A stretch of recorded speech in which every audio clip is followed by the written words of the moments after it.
คะวาพุทธังภะคะวันอภิวาเทมิพุทโธเมนะโถพระพุทธเจ้าสวากขาโตภะคะวะตาธัมโมธัมมังนัมมัสสามิธัมโมเมนะโถพระธรรมเป็นที่พึ่งของข้าพเจ้าสุปฏิปันโนภะคะวะโตสาวกสังโฆสังฆังนามามิสังโฆเมนะโถพระสงฆ์เป็นที่พึ่งของข้าพเจ้านะโมตัสสะภะคะวะโตสัมมาสัมพุทธัสสะนะโมตัสสะภะคะวะโตสัมมาสัมพุทธัสสะนะโมตัสสะสัมมาสัมพุทธัสสะกราบ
นั่งลงวันนี้วันอะไร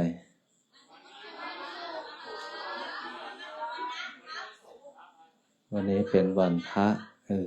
เนาะเป็นวันธรรมสวนะเป็นวันพระตรงกับวันศุกร์ที่10เมษายน2569ตอนนี้เวลา19:31นะก็พวกเราก็สวดมนต์ทำวัดเช้าตั้งแต่เช้านะพระสงฆ์สามเณรทำหน้าที่ของตนเองอย่างดีเยี่ยมนะแล้วเราก็ได้ร่วมกันตักบาตรการตักบาตรนี้ก็แบบนี้นะเพิ่งครั้งที่2แต่ว่าพวกเราก็ไป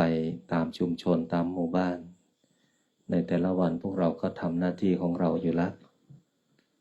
แล้วเราก็ได้มาอบรมภาคบ่ายวันนี้วัฒนธรรมมาเป็นวิทยากรเนาะได้รับความรู้ไหมลูกจดไว้นะจดไว้จำไว้นำไปทำนะแต่ถ้าเราไม่จดไม่จำก็ลืมใช่ไหมลูกลืมแน่นอนทำไมถึงลืมเพราะอะไร ใช่สุจิปุริวินิมุตโตนะต้องจำต้องจดต้องท่องต้องฟังเพราะนั้นการอบรม15วันเนี่ยวันนี้วันที่10แล้ววันนี้เป็นวันพระก็อยากให้พวกเราได้ ตั้งจิตดูว่าใครอยากจะอยู่ต่อก็ให้ตัดสินใจคืนนี้เลยพระอาจารย์มีแบบฟอร์มกรอกนะไม่ต้องไปคิดวันสุดท้ายวันศึกคิดวันพระนี่แหละจะให้กรอกเลยเดี๋ยวใครจะอยู่ต่อให้รับเอกสารจากพระอาจารย์เอาที่สมัครใจเอาที่เต็มใจเอาที่พร้อมเอาที่สะดวกหลังจากเสร็จสิ้นโครงการ15วันจะอยู่อีก15วันให้ครบ30วันหรือจะอยู่เพื่อเรียนการศึกษาหรือจะอยู่เพื่อปฏิบัติธรรมก็ได้ในช่วงเสร็จสิ้นโครงการหลังสงกรานต์ก็สามารถที่จะไปวัดของตนเองไปบ้านของตนเองไปเยี่ยมบ้านของตนเองพระอาจารย์อนุญาตอย่างหลวงพี่แต่ละรูปเนี้ยขอสัก5วัน7วัน15วันแล้วก็จะเดินทางไปโปรดญาติโยมที่บ้านได้สามเณรก็เหมือนกันแต่ต้องเสร็จโครงการนะบางครั้งเราไม่มีโอกาสที่จะเดินทางไปโปรดญาติโยมที่บ้านพ่อแม่พี่น้องแต่ถ้าเสร็จสิ้นโครงการถ้าไม่สึกก็ไปได้นะแต่ต้องกำหนดวันเลยว่ากี่วันจะอยู่ต่อพระอาจารย์จะมีช่องให้กำหนดนะปีนี้จะไม่เหมือนทุกปีทุกปีนะก็คือวันสุดท้ายเลยปิดโครงการใครไม่สึกออกไปอย่างเงี้ยแต่นี่ให้คิดให้ทำเพราะว่าพระอาจารย์ก็จะได้ทำแผนไว้คำว่าทำแผนก็คือวางแผนชีวิตทั้งพระทั้งเณรนะอันนี้พูดให้พวกเราได้เตรียมตัวและเตรียมใจในกรณีที่ไม่สึกในระยะเวลาที่กำหนดแต่ว่ากลับไปจะขอไปสึกที่วัดที่บ้านต้องไปสึกที่วัดที่บ้านนะถ้าไปเยี่ยมพ่อที่แม่ต่างจังหวัดแล้วครบกำหนดแต่ว่าไม่สะดวกเดินทางกลับมาสึกที่นี่ไม่เป็นไรก็สึกที่บ้านวัดของตนเองได้อันนี้ให้แต่ในกรณีที่จะอยู่ต่อถ้าเป็นพระต้องมีบัตรหนังสือสุทธิต้องถ่ายบัตรประชาชน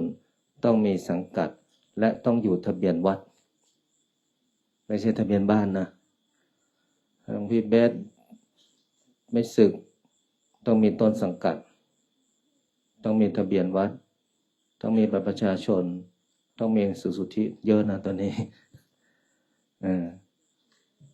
เพราะว่า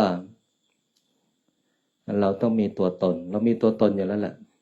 ต้องมีที่อยู่ที่ชัดเจนเวลาเขาสำรวจตัวนี้เขาสำรวจหมดเขาสำรวจทะเบียนวัดถ้าเป็นบ้านทะเบียนบ้านใช่ไหมลูกของเราก็จะมีทะเบียนบ้านเหมือนกันแต่ว่าเป็นแบบวัดก็ต้องไปถ่ายที่อำเภอ ไปทำที่นะส่วนของสามเณรก็เหมือนกันนะ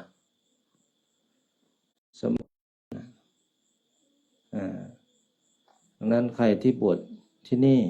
ถ้าเป็นพระต้อง5 พรรษาต้องครบ5 พรรษานะพระอาจารย์ถึงจะปล่อยออกได้นะหลวงพี่นะถ้าไปอยู่3 วัน5 วัน7 วันได้แต่ในพรรษาต้องกลับมาไม่ให้ออกนอกพรรษาไม่ให้ไปจำพรรษาที่อื่นเพื่ออะไรเพื่อจะได้เรียนรู้พระธรรมคำสอนเรียนรู้แนวทางและวิธีการคำว่าแนวทางและวิธีการเนี่ยความเป็นพระเนี่ยตอนนี้เราก็เห็นอยู่แล้วว่าอะไรมันเกิดขึ้นเพราะบางครั้งสิ่งที่เกิดขึ้นก็คือเราเอาวิสัยของความเป็นฆราวาสเนี่ยมีธรรมะมากกว่าพระนะทุกวันนี้อย่างพระอาจารย์เนี่ยจะไปพูดเรื่องครอบครัวไม่ได้เลยจะไปพูดบอกว่ามีลูกมีภรรยามีชีวิตมีครอบครัวมีการงานมันไม่ลึกซึ้งเหมือนคนที่มีครอบครัวแล้วมันก็ยังไม่เข้าถึงความทุกข์ที่ใช้ชีวิตของครอบครัว แต่ที่พูดได้เพราะอะไรก็เพราะว่าลูกศิษย์ลูกหามันมาปรึกษาหมดเลยจะมีลูกมันยังมาปรึกษาเลยท่านนะการงานการเงินบริวารชีวิตเนี่ยเพราะนั้นถ้าเราเป็นพระใหม่เนี่ยเราใช้ความรู้สึกของความเป็นจริงพูดธรรมะมันเลยปรากฏไวเพราะเราผ่านปัญหามาในการใช้ชีวิตของความเป็นฆราวาสและเมื่อเรามาปฏิบัติธรรมมันจูนเข้าหากันไวเพราะมันเห็นทุกข์มาแล้วหลักธรรมของพระพุทธเจ้าคือเห็นทุกข์ก่อนพวกท่านเห็นทุกข์หมดละทุกข์ของการใช้ชีวิตเนี่ยเวลาหลวงพี่นั่งสมาธิหลวงพี่สงบไวเพราะอะไรเพราะหลวงพี่ผ่านความทุกข์มาหมดแล้วหลวงพี่จึงเข้าหาทางธรรมได้ไวแล้วเวลาสวดมนต์หลวงพี่ก็เลยมีความสุขไวต่างจากเนนนะเนนมันมีความสุขอยู่นะมันยังไม่เจอความทุกข์นะ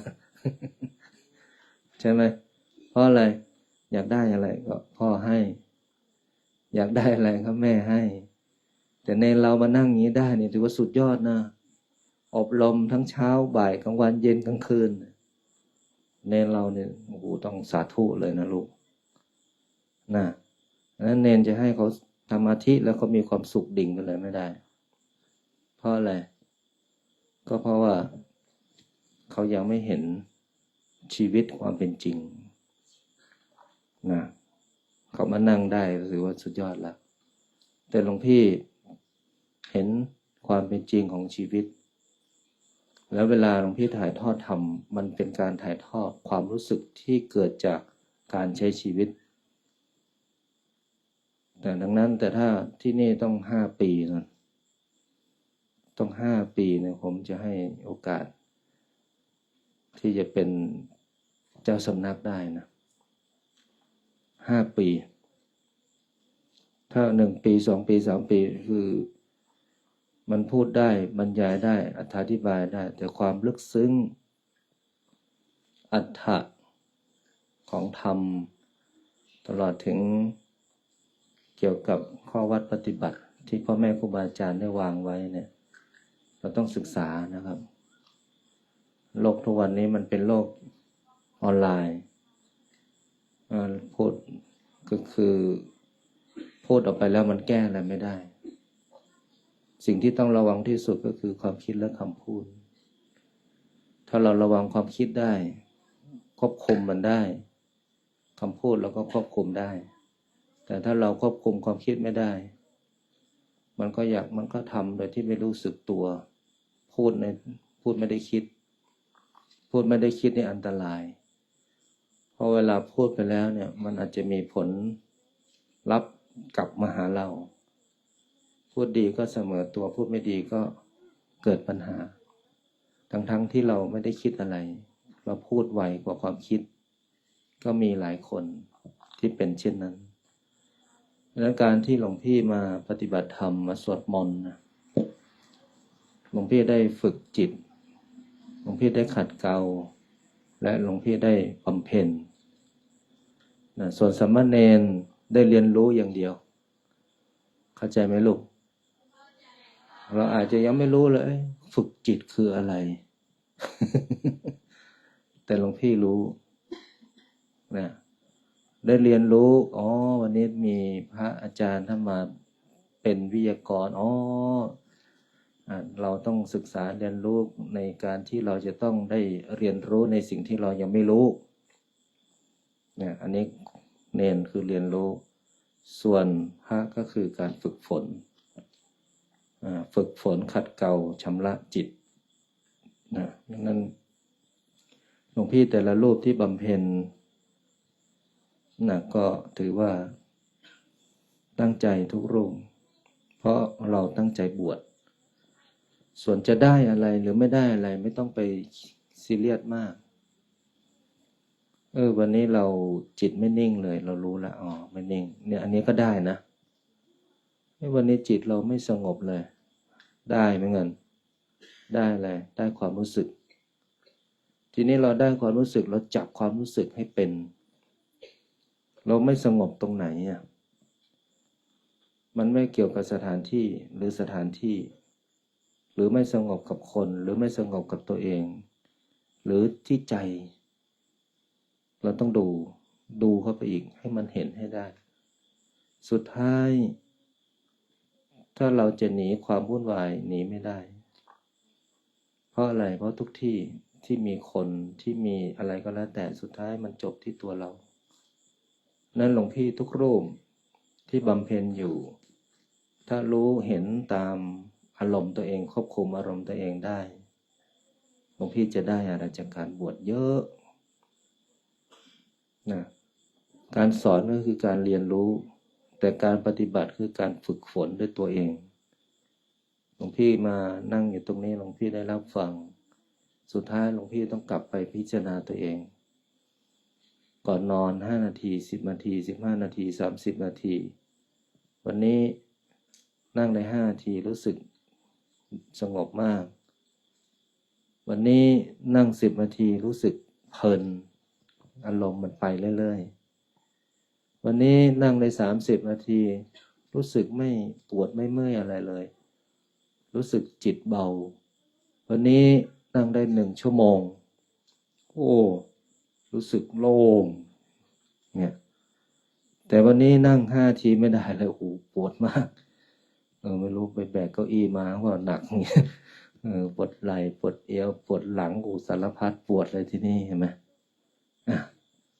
ก็ได้เหมือนกันได้รู้ในสิ่งที่มันปรากฏถ้ากรรมฐานหรือว่าปฏิบัติธรรมรู้ในสิ่งที่มันปรากฏขึ้นในร่างกายและจิตใจนะ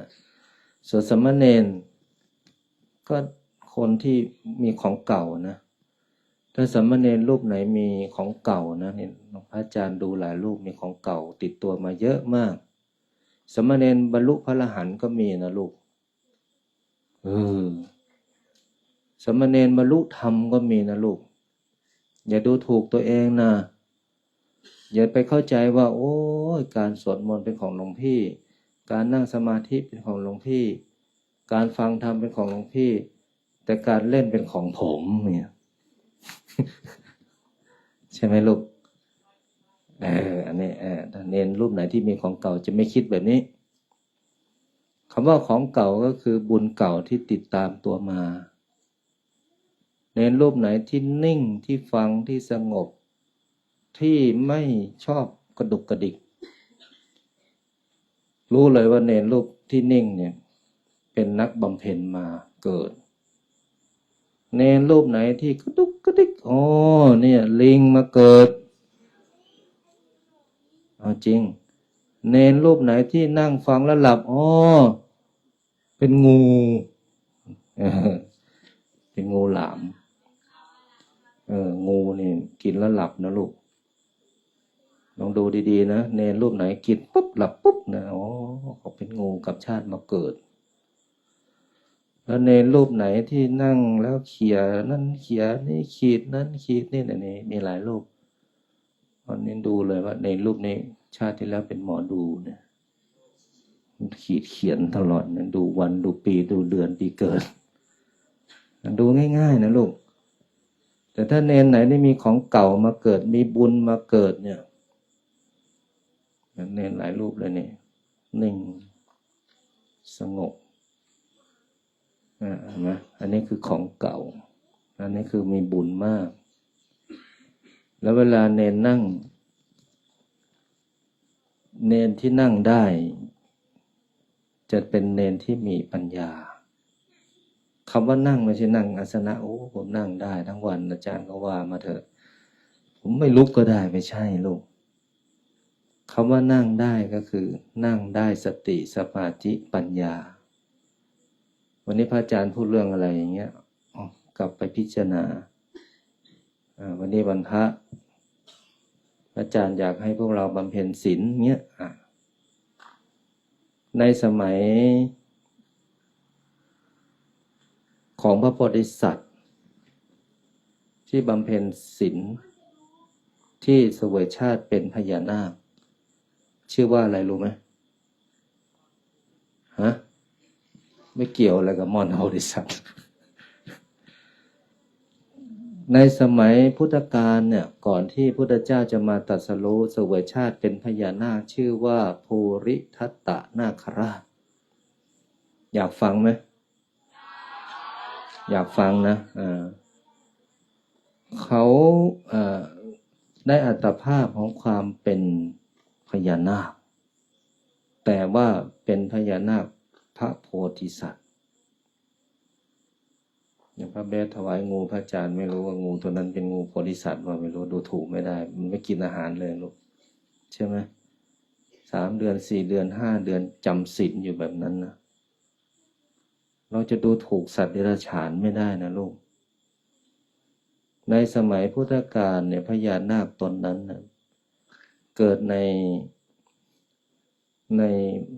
ในตระกูลกษัตริย์พญานาคก็มีตระกูลนะพ่อของท่านชื่อว่าทัตตรสท่านก็มีพี่น้องอยู่ด้วยกัน4 คนแต่ว่าพญานาคชื่อว่าทัตตะเป็นพญานาคที่ไม่เหมือนพญานาคตนอื่นเนี่ยกินของคาวหมดเลยเวลาจะกินเนี่ยไปจับเขียดจับกบกับปลากินกันเองก็คือกินของที่มีชีวิตแต่พญานาคตนนี้กินสาหร่ายไม่กินของที่มีชีวิตไม่กินของขาวแล้วทุกวันพระเนี่ยขึ้นไปจำศีลบนบก1,000 รอบหินบำเพ็ญอยู่แบบนั้นนะ1,000 รอบหินแล้วก็บำเพ็ญอยู่แบบนั้นนะทุกวันพระรักษาศีลอุโบสถจากนั้นพ่อของท่านก็พาไปเข้าเฝ้าพระอินทร์หรือว่าท้าวสักกะเทวราชบนสวรรค์ท่านก็ขึ้นไปกับพ่อของท่านกับพี่น้องของท่านทุกคนขึ้นไปจากเมืองบาดาลขึ้นไปบนสวรรค์ท่านก็ไปเห็นนางฟ้าเทพบุตรเทพธิดาทุกชั้นมีความสว่างมีความงดงามมีความสวยงามและ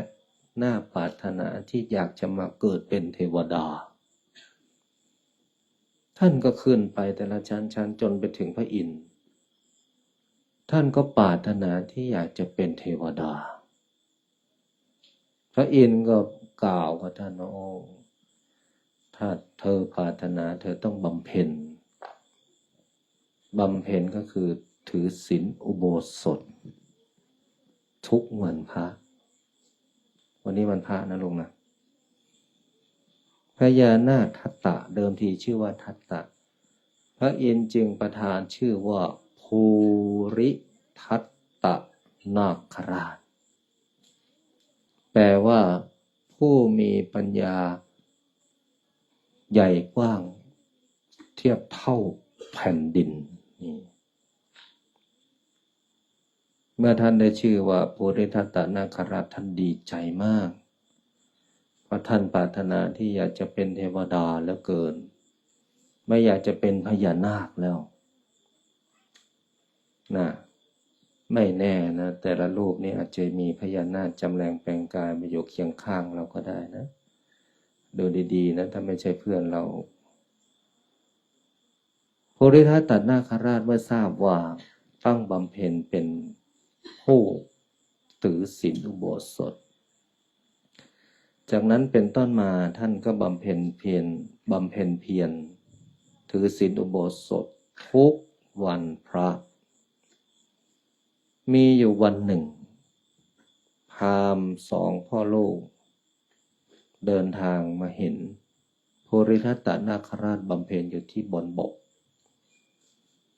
ก็เข้าไปหาภูริทัตตนาคราชก็ทราบว่าถ้า2 พ่อลูกได้เห็นเราแล้วต่อไปภายภาคหน้าเราคงไม่สงบเพราะพราหมณ์2 พ่อลูกนี้คงจะไปหาคนมาหาเราหรือมาดูเราก็เลยนำพราหมณ์2 พ่อลูกนี้ไปอยู่ยังวังของพญานาคจากนั้นพราหมณ์2 พ่อลูกนี้ก็เสวยสุขในภพพญานาค ได้ทรัพย์สินเงินทองของพญานาคมากมายแก้วแหวนดินแก้วมณีอะไรต่างๆพญานาคก็หามาให้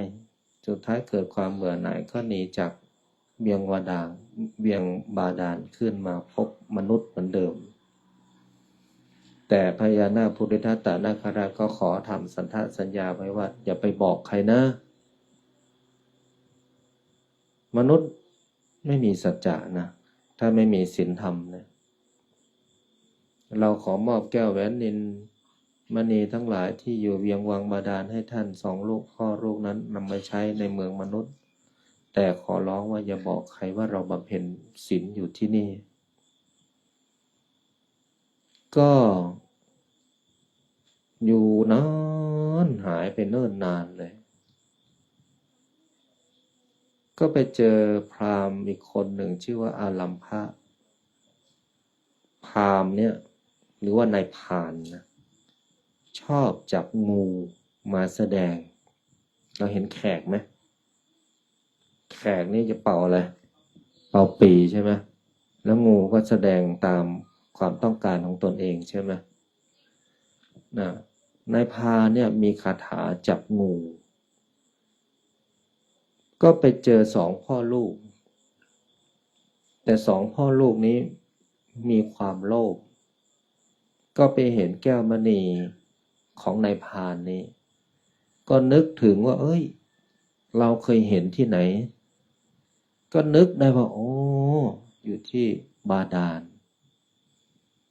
แต่ด้วยความโลภอยากจะได้แก้วมณีของพรานอารัมภะคนนั้นก็เลยบอกว่าเราเคยเห็นแก้วมณีเช่นนี้อยู่ใต้พิภพบาดาล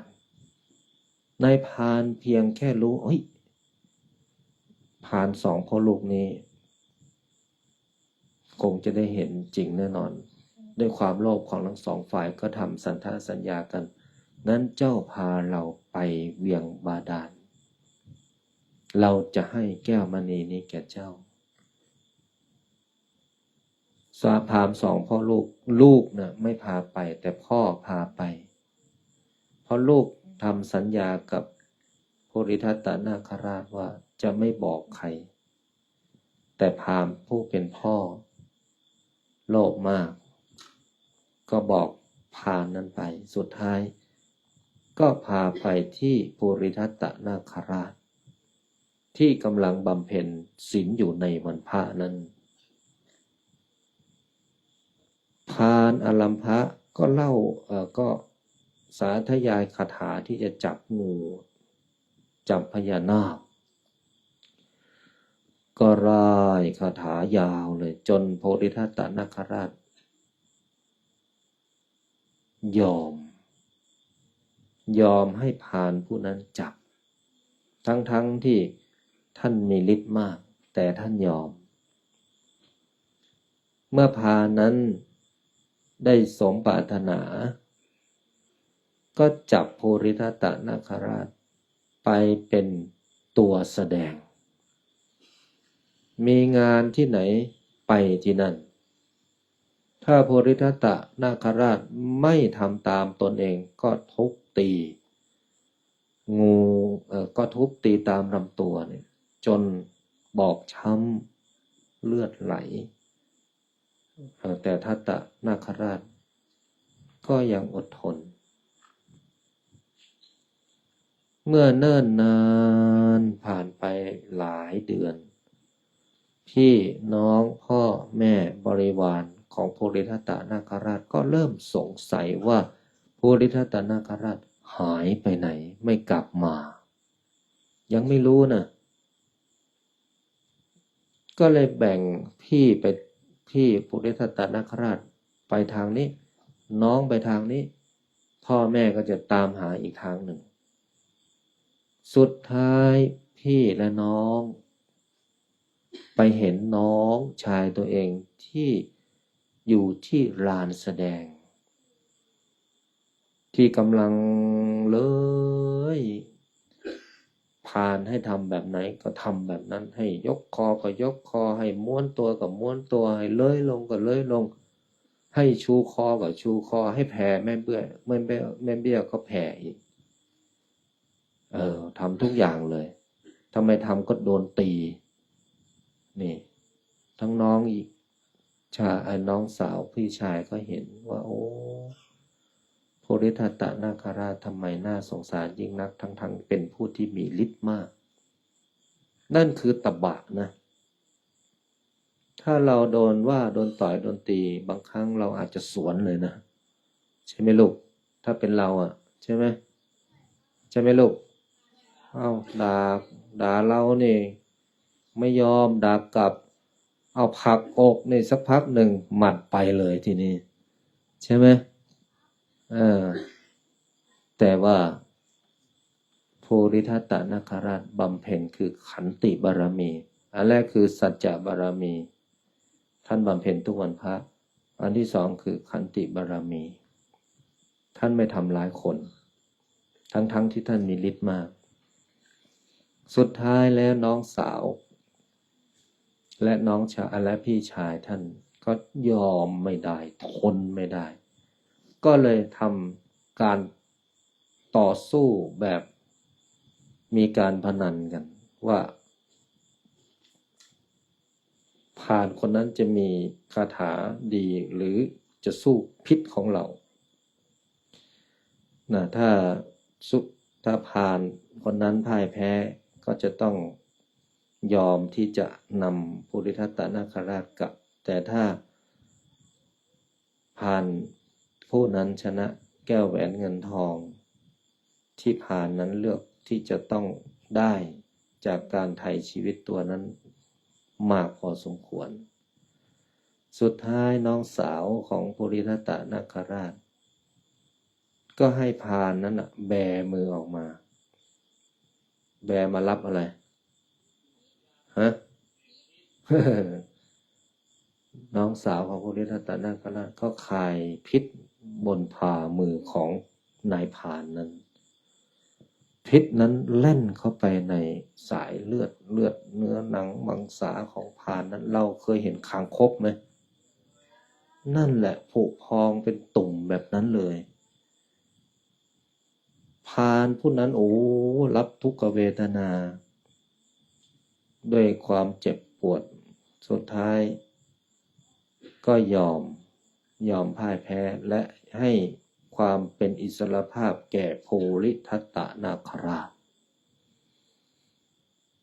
สองพี่น้องนั้นก็พาโพธิทัตตนาคราชกลับเวียงวัง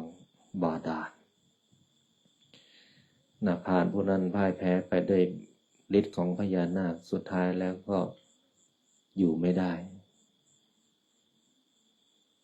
นี่มองให้เห็นถึงตบะความอดทนหลวงพี่หรือลูกเนนที่มาบวช15 วันวันแรกเราอาจจะคิดถึงพ่อคิดถึงแม่ทนทุกข์ทรมานหรือวันแรกเราอาจจะคิดถึงงานหรือคิดถึงสิ่งที่จะต้องทำคิดถึงสิ่งที่ทำค้างคาแต่ถ้าเราตั้งสัจจะมาแล้วว่าเราจะบวชเรายังไม่รู้เลยว่าเราบวชแล้วเราจะทำอะไรในแต่ละวันเมื่อเรารู้ว่าต้องมีกิจกรรมแบบนี้เราก็จะเริ่มถ้ารู้สึกดีก็ไม่เป็นไรแต่ถ้ารู้สึกไม่ดีเริ่มคิดถึงนั่นคิดถึงนี่เริ่มไม่ไหวแล้วเริ่มท้อแล้วเริ่มเบื่อแล้วเริ่มเหนื่อยแล้วเริ่มไม่ไหวแล้วอารมณ์มันจะมาทุกอย่างเลยไม่ได้แล้วเราไม่ได้แล้วนับวันแล้ววันที่10แล้วพรุ่งนี้11แล้วเร็วๆเงี้ย12แล้ว13 14โอ้ยใกล้แล้วในอีก4 วันใช่ไหมมันจะไปแบบนั้นเลยลูกแต่ถ้าเราตั้งสัจจะเราได้มาบวชแล้วเราได้ปฏิบัติธรรมเราได้สวดมนต์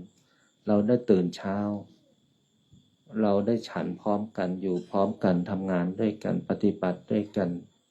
มีเพื่อนใหม่แล้วก็ได้รับสิ่งดี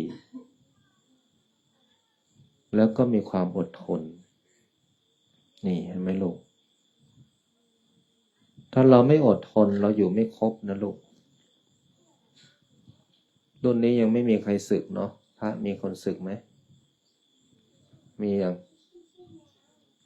อันนั้นเขามีภารกิจได้แค่9 วันอาจารย์ก็ให้เขา9 วันแต่มีแบบสึกแล้วอยู่ไม่ได้มีไหมเนนมีไหมมีสึกหรือยังยังรุ่นนี้ก็ถือว่าไม่มีแบบสึกกลางคันอย่างเช่นคริสเตียนสมคิดเนาะสมคิดนี่ไปบรรยายความทุกข์ให้พระอาจารย์3 วันแรกเลยไม่รู้ฟังพระอาจารย์พูดไทยไม่รู้ตัวแปรไม่มีเขาบอกว่าผมอยู่ในที่นี้เหมือนผมเป็นตัวตลกเลยพระอาจารย์ว่างั้นคนอื่นเล่าอะไรมาเนี่ยไม่เห็นขำเลยผมพูดอยู่นิดเดียวขำทั้งโดมเลยว่างั้นเนาะสมคิดเนาะคือบางครั้งคนละภาษาแต่ความรู้สึกมันได้นะลูกสายตาอารมณ์การกระทำคำพูดภาษาเราอาจฟังเขาไม่รู้เรื่องเขาอาจจะจับความรู้สึกเราได้เขาบวชเขาไม่รู้ว่าการบวชคืออะไรเขาไม่รู้แล้วเขาบวชแล้วเขาไม่เข้าใจว่าเขาจะต้องมานั่งอย่างนี้เขาไม่เข้าใจว่าการบวชแล้วต้องสวดมนต์เขาไม่เข้าใจว่าการบวชเขาเนี่ยไม่สามารถจะแตะต้องแฟนอันเป็นที่รักได้เข้าใจไหม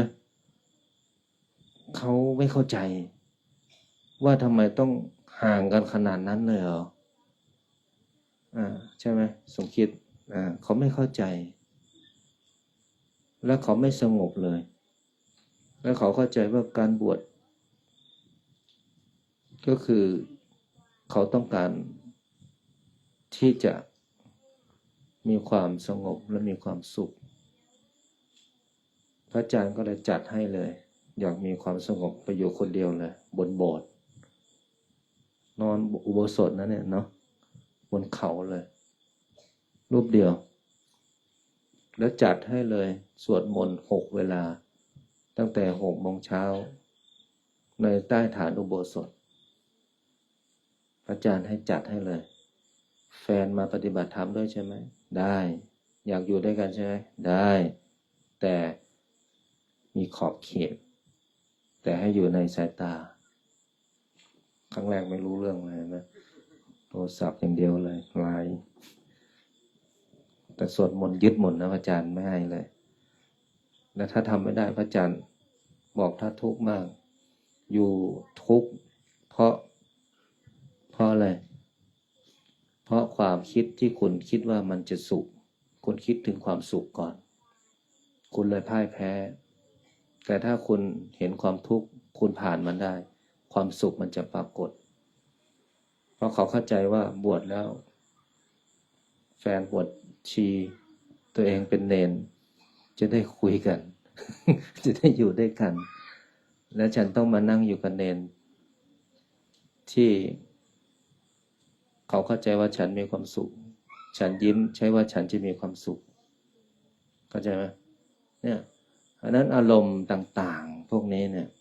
มันเป็นสิ่งที่ละเอียดอ่อนอย่างหลวงพี่ทั้งหมดเนี่ยที่นั่งปฏิบัติธรรมกันอยู่เนี่ยใช่ว่าจะมีความสุขทางใจทุกรูปนะทุกรูปมีความคิดในใจหมดทุกรูปมีเรื่องราวที่อยู่ในใจหมดทุกรูปมีปัญหาที่อยู่ในใจหมด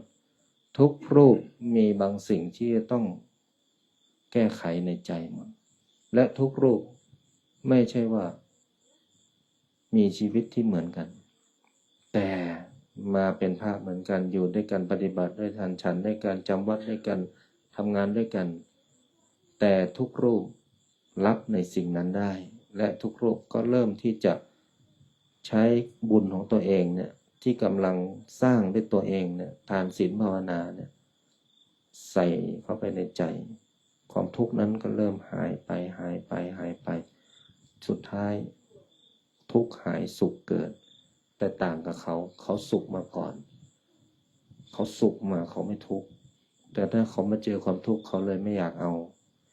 ท ถ้าเขาบอกว่าถ้าเขาเจอความทุกข์เขาหนีทุกครั้งเลยเขาไม่เอาเขาจะหนีทุกที่ถ้ามีทำให้เขาไม่สบายใจเขาจะหนีทุกที่เลยแต่ครั้งนี้เขาอยู่ได้เพราะว่าเขาต้องทำให้ได้เพราะรับปากพ่อครูไว้ พระอาจารย์เจอหน้าคริสเตียนอยู่บวชมั้งมันไม่รู้เลยว่ามั้งคืออะไร เข้าใจไหมลูก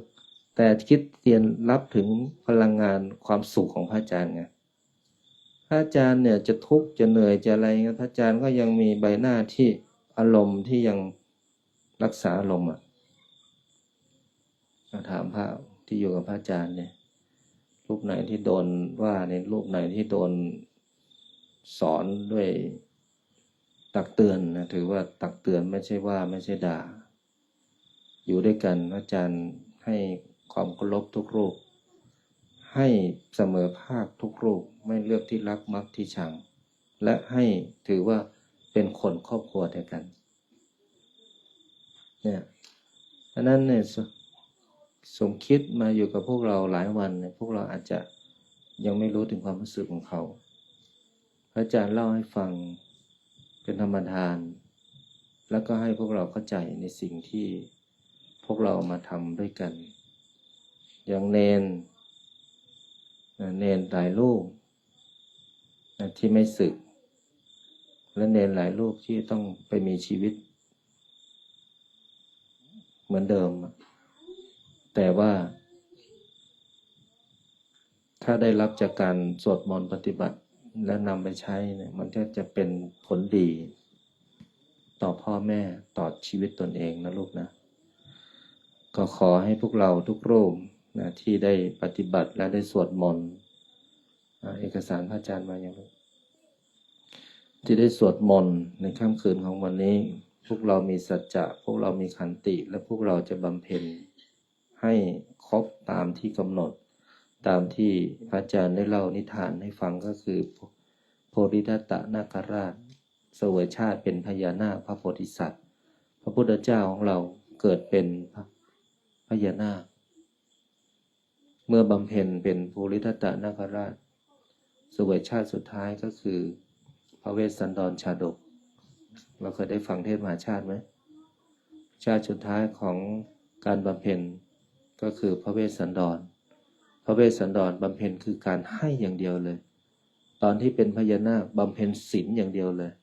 ตบะอย่างเดียวเลยขันติอย่างเดียวเลยสัจจะอย่างเดียวเลย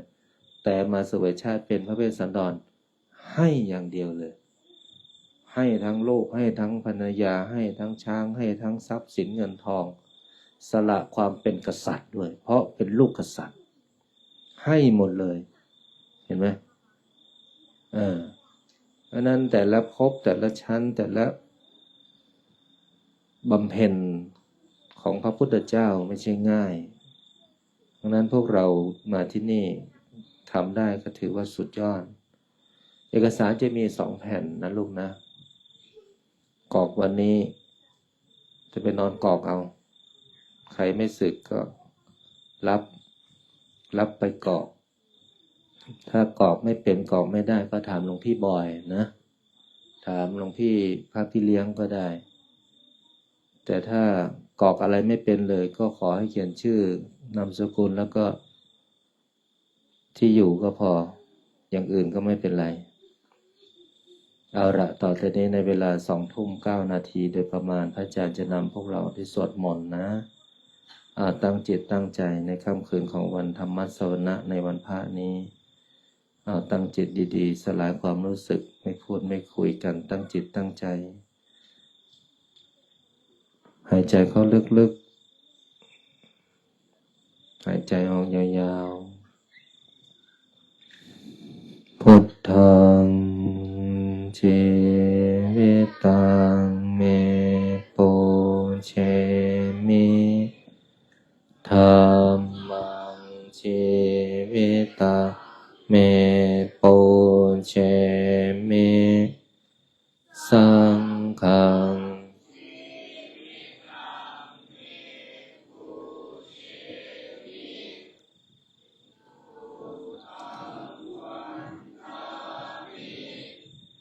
ธัมมัง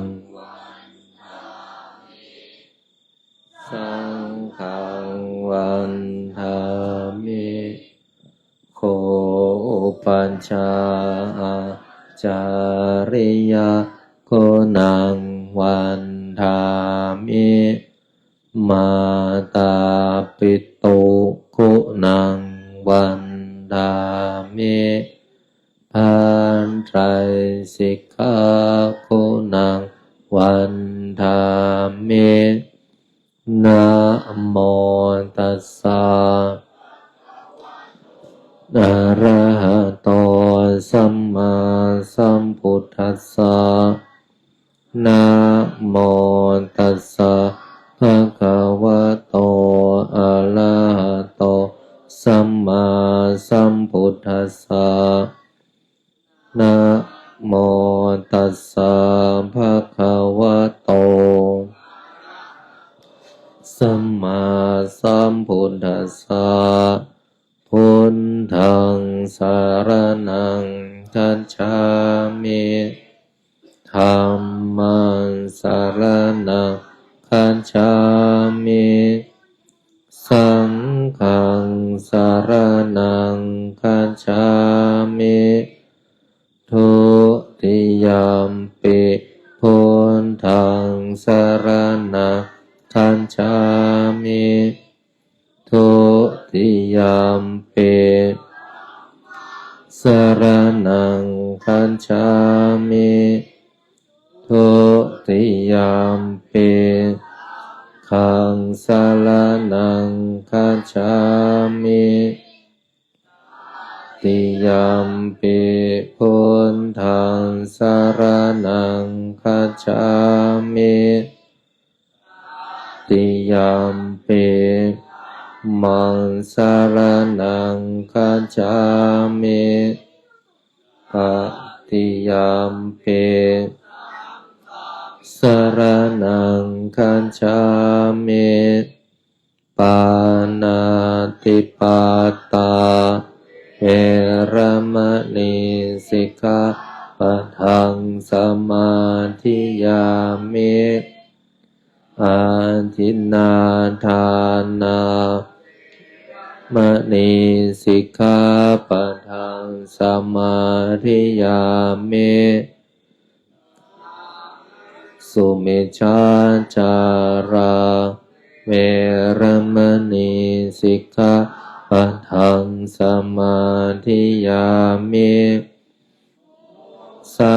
วาทาเวรมณีสิกขาปะทังสมาธิยามิสุราเมรยมัชฌะปมาทัฏฐานาเวรมณีสิกขาปะทังอิมานิปัญจทิสัมมาทิยามิอิมานิปัญจสิกขาปะทานิสัมมาทิยามิอิมานิปัญจปะทานิสัมมาทิยามิสีเรนะสุขติงยันติสีเลนะโภคสัมปทาสีเรนะนิพุติงยันติตัสสมาทะเยนะโมตัสสะภะคะวะโตอะระหะโตสัมมาสัมพุทธัสสะนะโมตัสสะภะคะวะโตอะระหะโตสัมมาสัมพุทธัสสะนะโมตัสสะสัมมาสัมพุทธัสสะพุทธังอาราธนานังกะโรมิธัมมังอาราธนานัง จโรมิสังฆังอาราธนานังกะโลมินะโมทิสันโตอาคันติมายะโมโพธิสัตโตอาคันติมายะอิติภะคะวะนะโมโพธิสัตโตคันติมายะอิติภะคะวะนะโมโพธิสัตโตนะปัญโยนะโมโพธิสัตโตพรหมปัญโยนะโมโพธิสัตโตพรหมปัญโยโยนโทโสโมหจิตเตนะพุทธสมิงปะปะกะโตมายาตังโทสังสัพพะปะพังวินาสันโตโยนโทโสโมหจิตเตนะมัสสมิงปะปะกะโตธรรมะธัมเมการตังโทสังสัพพะปะปังวินาสันโตโยนโทโสโมหจิตเตนะคัสสมิงปะปะกะโตมายาคัมมะธัมเมกะตังโทสัพพะปะปังวินาสันโตตัสสะภะคะวะโตอะระหะโตสัมมาสัมพุทธัสสะนะโมตัสสะภะคะวะโตอะระหะโตสัมมาสัมพุทธัสสะนะโมตัสสะสัมมาสัมพุทธัสสะนะโมพุทธายะพระพุทธานไตรรัตนญาณมณีนพรัตน์สัสสุธรรมาพุทโธ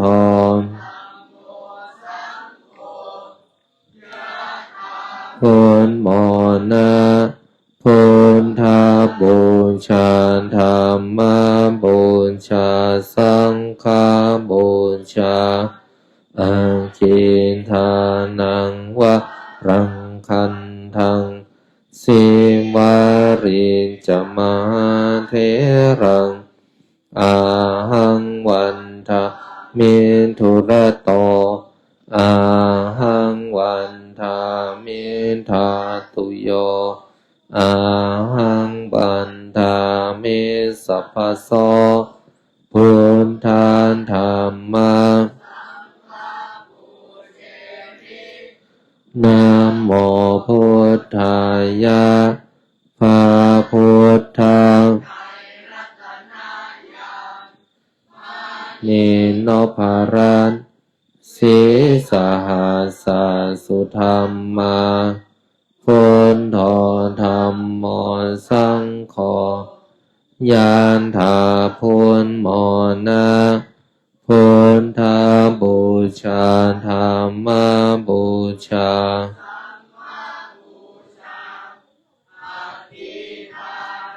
วะลังคันทังสิวาริจมหาเถรังอาหังวันทามิทุระโตอาหังวันทามิทาตุโยอาหังวันทามิสัพพะโสพุทธธัมมะสังฆะนะโมพุทธายะพระพุทธไตรรัตน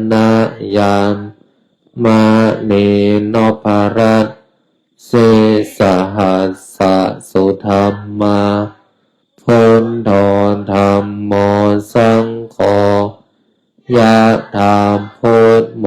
นะพุทธบูชาธัมมะอังคีทานังวะรังคันทังสิวะรินจมหาเถรังอาหังวันทามิทุระโตอาหังวันทามิทาตุโยอาหังวันทามิพุทธธัมมสังฆปูเชมินะโมพุทธายะพระพุทธไตรรัตนญาณมานินโนภารัตสิสหัสสสุธรรมาพุทโธธรรมพุทโมนะพุทธบูชาธัมมบูชาสังฆบูชาอาคิทานังวะลังคันทังสิวาริจมหาเถรังอาหังวันทามิทุระโตอาหังวันทามิสัตุโยอาหังวันทามิสัพพโสพุทธธัมมสังฆปูเชมินะโมพุทธายะพระพุทธไตรรัตนญาณมานินโนภารัตสิสหัสสสุธรรมาพุทโธธรรมโมสังยะถาพุทโมนะพุทธบูชาธัมม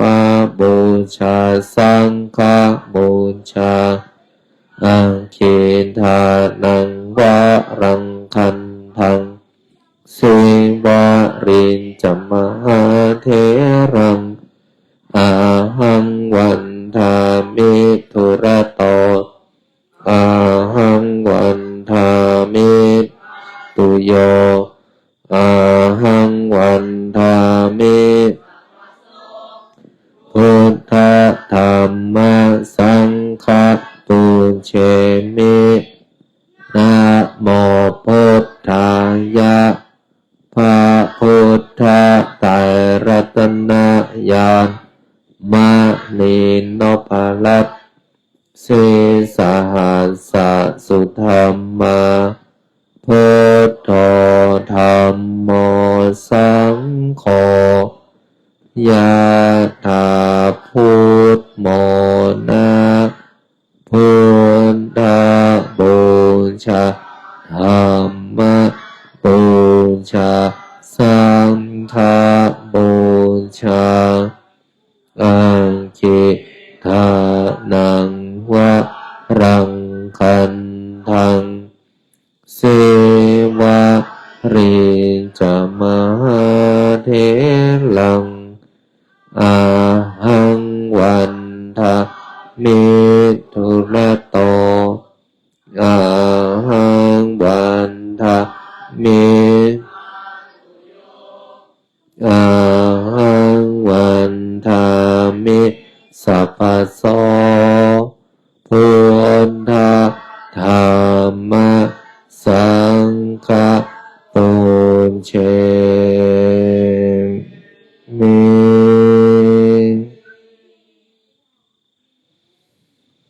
ตั้งใจแผ่เมตตาก่อนนะหมดพลิกชีวิตเราไม่พูดไม่คุยกันตั้งนะโมพร้อมกัน3 จบนะโมตัสสะภะคะวะโตอะระหะโตนะโมตัสสะภะคะวะโตอะระหะโตสัมมาสัมพุทธัสสะนะโมตัสสะภะคะวะโตอะ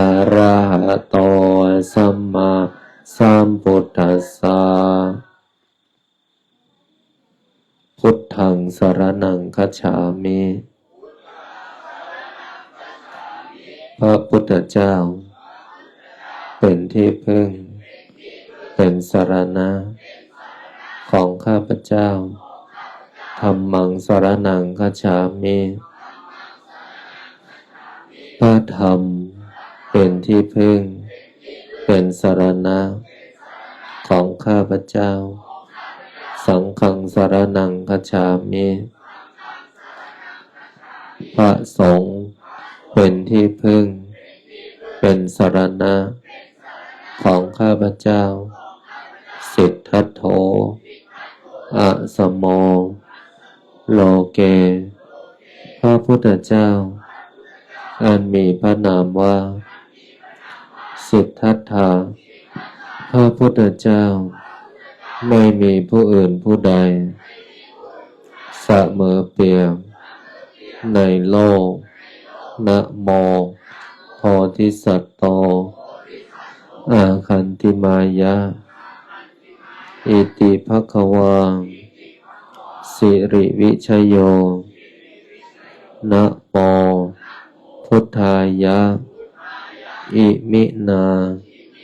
กตปุญเยนะได้อำนาจบุญกุศลที่เกิดจากการสวดมนต์บทมหาจักรพรรดิทำสมาธิแผ่เมตตากรวดน้ำบทพลิกชีวิตในวันพระนี้ขอน้อมถวายเป็นพุทธบูชาธรรมบูชาสังฆบูชาและขอน้อมถวาย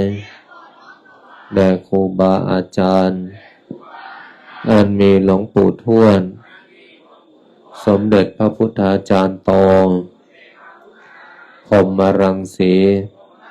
ครูบาเจ้าศรีวิชัยนักบุญแห่งล้านนาหลวงปู่ดูเจ้าของมนต์มหาจักรพรรดิหลวงพ่อเกษมหลวงพ่อคูณ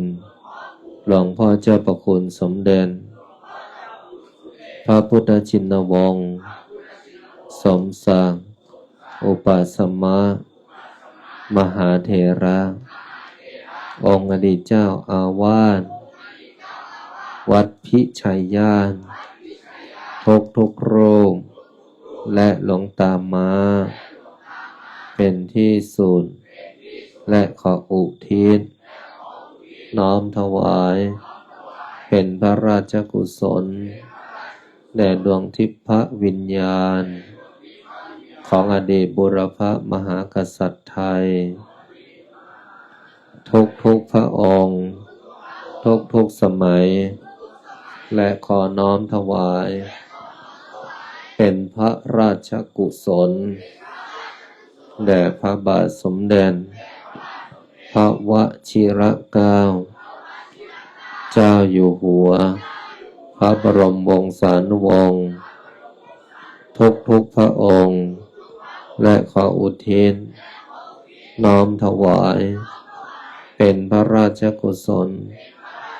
แด่ดวงทิพวิญญาณของสมเด็จพระนางเจ้าสิริกิติ์พระบรมราชินีนาถพระบรมราชชนนีพันปีหลวง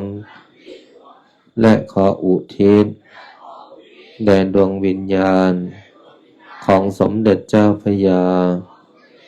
บรมมหาพิชัยญาณ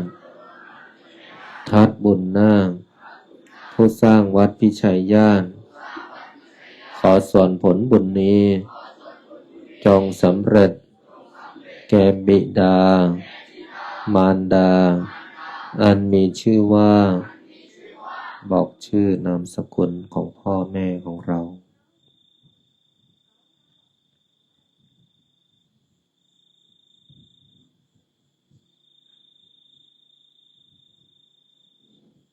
ขอให้บิดามารดาของข้าพเจ้าจงมีแต่ความสุขขอส่วนผลบุญนี้ จงสำเร็จแก่ครูอุปชฌาย์อาจารย์ญาติพี่น้องทั้งหลายเจ้ากรรมนายเวรทั้งหลายเจ้าที่เจ้าทางเจ้าที่ที่บ้านเจ้าที่ที่ทำงานเจ้าที่ที่วัดพิชัยญาติเจ้าที่ที่วัดห้วยไสขาวเจ้าที่ที่วัดป่าพุทธชินวงศารามเทวดาประจำกายของข้าพเจ้าเทวดา16ชั้นฟ้า15ชั้นดิน14ใต้บาดาลเปรตทั้งหลายสรรพสัตว์ทั้งหลายมากมายไม่มีประมาณทั้ง31ภูมิพระแม่ธรณีพระแม่คงคาแม่พระเพิงแม่พระพลอยแม่พระโพธิ์สมท้าวจตุโลกบาลทั้งสี่เหล่าพญานาคทั้งหลายทั้งสี่ตระกูลนาคาธิบดีทั้ง9พระองค์สัตตนาคราชพญามุจรินวิรูปักโขนาคาธิบดีองค์ย่านพเกศนาคินีการนาคราชวาสุกีนาคราชพระแม่โสมาศรีวิกานาคเทวีพญาธุมสิกขีนาคราชพญานาคกวานพะเยาพญาสุวรรณนาคราชพญางูเผือกม่อนพญานาคราชเหล่าพญางูทั้งหลายเหล่าพญานาคทั้งหลายณสถานที่แห่งนี้ขอท่านทั้งหลายจงขึ้นมาจงมาอนุโมทนาจงมีส่วนในบุญของข้าพเจ้าในค่ำคืนนี้กายกรรมวจีกรรมมโนกรรมกรรมอันใดที่ข้าพเจ้าได้ผิดพลาดล่วงเกินต่อพระรัตนตรัยอันมีพระพุทธพระธรรมพระสงฆ์ด้วยการกระทำก็ดีด้วยคำพูดก็ดีด้วยความคิดก็ดีกรรมอันใดที่ข้าพเจ้าได้จับจ้วงล่วงเกินต่อสถาบันพระมหากษัตริย์กรรมอันใดที่ข้าพเจ้าได้ผิดพลาดล่วงเกินต่อแผ่นดินกรรมอันใดที่ข้าพเจ้าได้ผิดพลาดล่วงเกินต่อบิดามารดาครูอุปัชฌาย์อาจารย์คำสาบานใดๆคำสาปแช่งใดๆตั้งแต่หนหลังจนถึงปัจจุบันจำได้ก็ดีจำไม่ได้ก็ดีขอโทษนั้นขอกรรมนั้นอย่าส่งผลต่อชีวิตต่อการงานต่อการเงินต่อบริวารต่อสุขภาพโรคร้ายโรคเวรโรคกรรมที่รักษาไม่หายจงมารายหายสูญจากตัวของข้าพเจ้าขอให้คำอธิษฐานจิตกรวดน้ำบทพลิกชีวิตในค่ำคืนนี้จงมีฤทธิ์มีฤทธิ์มีฤทธิ์มีเดชมีเดชมีเดชมีอานุภาพทันตาเห็นติดตัวตามข้าพเจ้าไป ไปทุกภพทุกชาติตราบกระทั่งเข้าสู่พระนิพพานนิพพานะปัจจโยโหตุเอากดน้ำใครไม่มีน้ำแตะกันด้านหน้าจับกันแตะกันมานะเอาเปิดหนังสือหน้า52 เยเมนะบุญญากรรมเมนะอุปัชฌายาคุณุตตราอาจาริโยปิตาจยาตากาสุริโยจันติมาราชาคุณาวันตานาราปิจามเจอินทาจาโลกัมปราชาเทวันตายมโมมิตามโนสัจจมัจจตาสัมเพสันตาโสเขหนโตบุญญาณิปกตานิเมสุขันจติกิปัปะเปตาโวมาตังอิมินาบุญญากัมเมนะอิมินาอุติเสนาจาคิปังสุราเปเจวาทานังเยสันตาเนยินาธรรมายาวะนิปานะโตมัมมานะสันตุ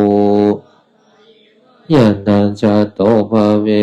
วอุจุจิตตังสัตติปัญญาสันเดโควิริยามินามาราระพันโตกตุญจาวิริเยสุเมพุทธาติปาวาโรนาโถธัมโมเตปุณโตจะสังโฆนาโถตารโรมามันเตโสตัมมาตาสังละพันโตมาสัมเพพุทธา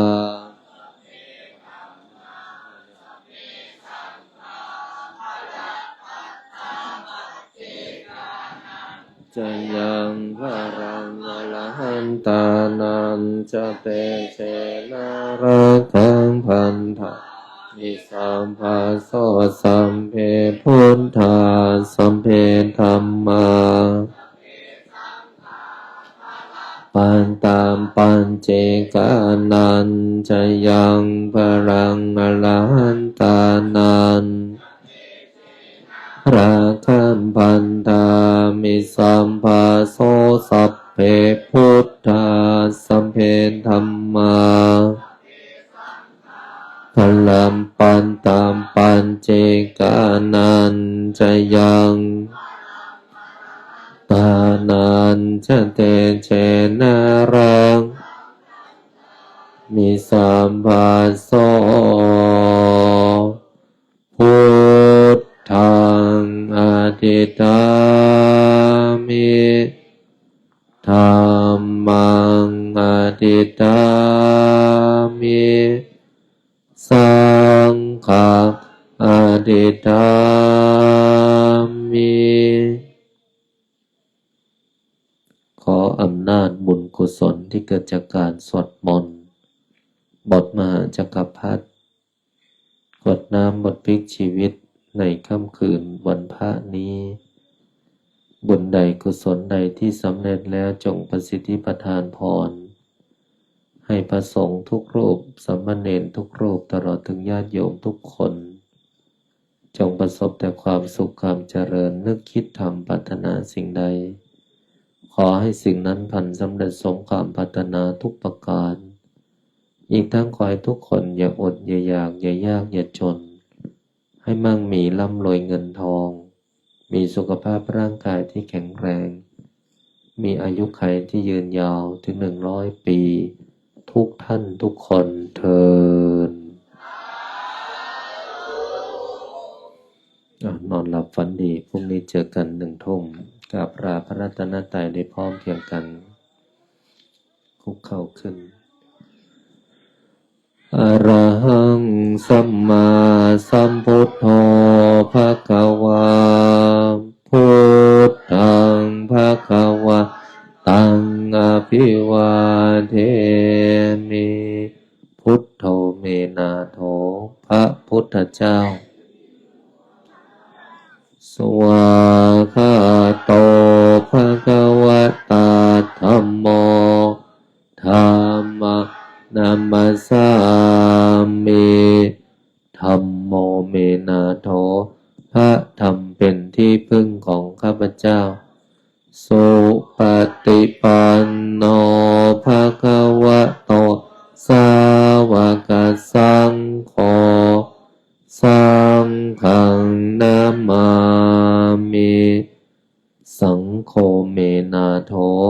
พระสงฆ์เป็นที่พึ่งของข้าพเจ้า